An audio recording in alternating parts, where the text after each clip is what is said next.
Motors, we believe in an all-electric future. We're working to a goal where we have zero crashes, zero emissions, and zero congestion. GM CEO Mary Barra believes the company will dominate the U.S. market. We're going to be #1 mid-decade in EVs in the U.S. After years of delaying deliveries, material shortages, and scrawny dealership lots, the news that General Motors is temporarily shutting down the entire production plant is concerning. And not just because the pickup truck and SUV segments account for roughly 75% of the annual sales in the United States. Let's discover more of it. General Motors, or also known as GM, one of the world's leading automotive and truck manufacturers, has a history that spans more than a century and encompasses a wide range of industrial activity around the world, mostly centered on motorized transportation and engineering and manufacturing that enable it. Founded in 1908 as a holding firm in Flint, Michigan, it employs over 209,000 people worldwide as of 2012. General Motors manufactures vehicles and trucks in 35 countries from its global headquarters at the Renaissance Center in Detroit, Michigan, USA. In 2008, 8.35 million GM automobiles and trucks were sold worldwide under various brands. Buick, Cadillac, Chevrolet, GMC, Baojun, and Wuling are the current auto brands. LaSalle, McLaughlin, Oakland, Oldsmobile, Opel, Pontiac, Hummer, Saab, Saturn, Valhalla, Daewoo, and Holden are all former GM vehicle brands. GM had a variety of automotive component and non-automotive brands in addition to brands that sold built automobiles, many of which it devised from the 1980s to the 2000s. Euclid and Terex, earth-moving construction, mining equipment and vehicles, electromotive diesel, locomotive, marine, and industrial diesel engines, Detroit Diesel, automotive and industrial diesel engines, Allison, aircraft engines, transmissions, gas turbine engines, New Departure, bearings, Delco Electronics and AC Delco, electrical and electrical components, GMAC, finance, General Aviation and North American Aviation, airplanes. One of these plant shutdowns is voluntary and even adheres to the United Auto Workers Collective Bargaining Agreement, whereas the other is a hasty response to a car fire with an anticipated production change. GM announced a 2-week outage of the pickup vehicle facility in Fort Wayne, Indiana, beginning March 27. According to an employee memo acquired by the Detroit News, the internal change was prompted by increased output during a period of stable demand. According to GM spokesperson Dan Flores, full-size truck plants in Michigan, Canada, and Mexico will continue to produce trucks during this time, and the firm aims to proactively manage inventories throughout the year. This halt is consistent with prior statements from GM CFO Paul Jacobson, who stated that the company plans to have 50 to 60 days as inventories by 2023. This occurrence should not instill fear about electric vehicles. According to NTSB data and insurance claims, battery electric vehicles cause only 25 fires per 100,000 sales compared to 1,530 fires for 100,000 internal combustion vehicles. EV fires, however, are frequently more difficult to extinguish due to the high burning temperature of lithium-ion batteries. That means not flooding the market with products and then discounting to keep prices high. Less discounting also means better residual values, Krebs told Auto Week in an email. In contrast, Stellantis has high inventory but seems to be focused on incentives to go after volume and market share. However, according to Krebs, GM is not the only domestic company capable of performing limited production shutdowns. Ford and Stellantis both have excess inventory, approximately 80 to 130 days' supply, and curtailed output to offer buyer incentives to avoid overproduction. In comparison, global automakers such as Toyota, Honda, and Kia are battling to have more than 30 days of supply on hand.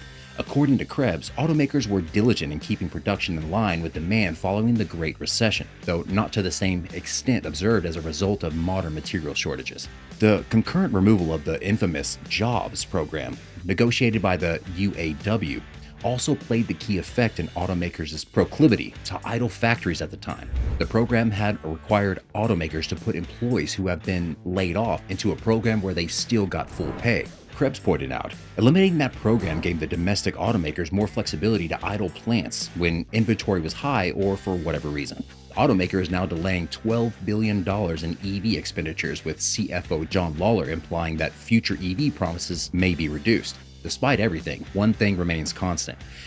Massive dealer markups are destroying the middle class.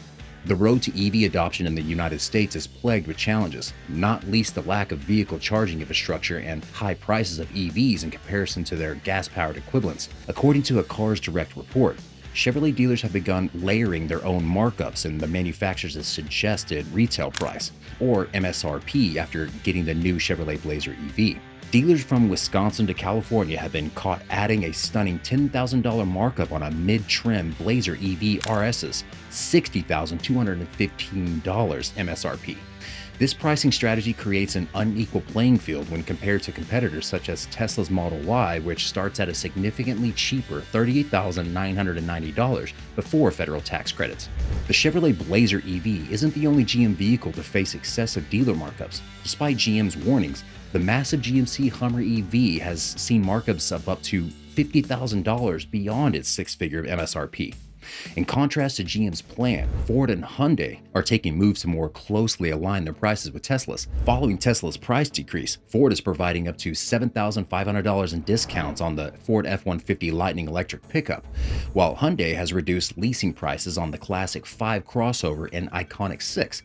The decision to delay manufacturing of the Silverado EV and GMC Sierra EV until 2025 highlights GM's inadequate execution of this EV deployment. Kuhn's Tyson Chevy Buick GMC in Virginia justifies the $5,000 markup on Chevy Bolt EVs, including the EUV, by claiming market demand. GM chastised retailers for outrageous markups on the 2023 Chevrolet Corvette Z06. GM's North American president Steve Carlisle told dealers such tactics must stop or will lose their Z06 allocation. Dealers have been collecting more than the $1,000 reservation fee, selling straight to brokers and adding market adjustments over the MSRP, tarnishing GM's brand and consumer trust. The broader consequences of the middle class are evident as dealers engage in these actions. For many, the dream of having an EV is growing increasingly distant as the additional costs associated with these markups push EVs out of reach. According to many persons who were present at the previously undisclosed sessions, officials met multiple times in following days to examine the platform's possibilities and to devise the electric vehicle strategy. The week GM's course has chosen according to the people who declined to be identified because the meetings were private. The next week, GM openly stated its conviction in an all-electric future, ushering in the heritage of automakers' most ambitious move since its founding in 1908. That week, GM's shares rose more than 11% to almost $45 per share, the greatest weekly increase during Barra's tenure as CEO. The profits would only last a few months, but they reinforced executives' conviction that they had chosen the right course. GM announced last year that it would invest $30 billion in electric vehicles by 2025, including revamping current plants, building U.S. battery plants, and launching 30 electric models globally, including the GMC Hummer EV. No one has as many vehicles as we are going to have by 2025, Barra told CNBC in January. GM is consistently supporting the goal. GM's big announcement was almost 5 years ago, and the numbers are still not in its favor, at least not right now. According to LMC Automotive, Tesla still has a dominant 66% of the small but fast rising US electric vehicle market, while GM has only 6% since production has been slow to scale up. Ford and Hyundai Motor are also outselling it. Only 8% of GM sales are expected to be electrified automobiles. This includes vehicles manufactured by Chinese joint ventures such as SAIC GM Wuling, which manufactures a compact car that was China's best-selling electric vehicle last year. But Barra, who became the first woman to run a Detroit automaker in 2014, is confident things will change, and her legacy will arguably be determined by whether she can transform the automaker into an electric leader. Barra, who joined the firm in 1980 as an 18-year-old machinist in the now defunct Pontiac division, didn't always prioritize electric vehicles. In her early days as CEO, she was preoccupied with putting out old flames.